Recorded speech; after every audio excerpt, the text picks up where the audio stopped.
Philip was Detective Superintendent in the RUC. I met him when he was a constable. We met at a dance in the Town and Country Club in Newtownards many moons ago. He always had to be doing something or other. He had a boat, which he spent a lot of time down on Strangford Lough. Then we had a caravan, which we used to go away in every summer across to England, because at that time the Troubles were rife. Well, he was invited to go to a conference in Scotland in June '94. There was 28, 29 of them all went, and they were flying out from Aldergrove. My lasting memory is of them driving down the street here and Philip's hand out the window waving bye-bye. And then that evening, my daughter was down in her bedroom doing her homework, and she came rushing up to say she'd heard something on the news that a helicopter had crashed in Scotland. And that's how it came to my attention that something had gone wrong. And then later on that night, it was confirmed that they all had died. So to talk a bit about Ralph, he was my older brother, born in '65, I was born in '67, so it was always the case that he was 2 and a bit years older than me, and I was aspiring to be him.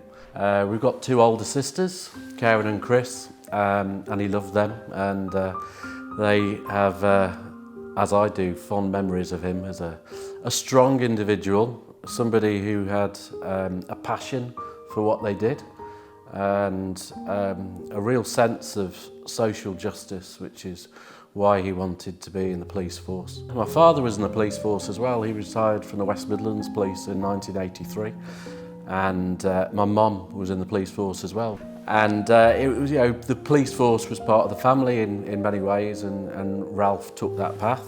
Once he joined, he was really keen on being part of the sort of traffic division, and joined Western Traffic Division and also the armed response team. And unfortunately, he died when he was on a training course for police motorbikes, sort of halfway through that course. The impact of Ralph passing, his accident, his death, has just been great at the time. It just continues to be for, we're 25 years in, and I still miss him. I just know that when it happens, it's horrendous, and I felt as if I was living like in a film set, that this was all happening and it wasn't real and it wasn't happening to me. But then, as one of the other ladies who lost her husband in the accident said once, this isn't a dress rehearsal, girls. She says, this is our lives, we've got to go on, and hard as it is, you've got to pick yourself up, and then when you have children, you've got to make life normal for them. One of the things that Ralph loved about the force was the sort of the camaraderie, the family, the community that it embodies. And at one of the training centres, they named one of the roads after Ralph Close, which was quite touching. I was talking to one of the officers that served with Ralph, and he talked about how, as members of the team came up to retirement, they would have a formal meal, and at that formal meal they always laid a place for Ralph. And it's things like that you don't need to remember him, but when you hear about them, it warms the heart. This is my first memorial service, and I decided this year, when I was asked to light a candle at this service, that I would do it, because it's 30 years since my husband and all his colleagues and friends died, but there are lots of others here in Northern Ireland who have suffered bereavement and loss. So the National Police Memorial Day, I think, is a powerful thing. It helps us to remember, certainly helps me remember Ralph, and also to remember all those serving officers.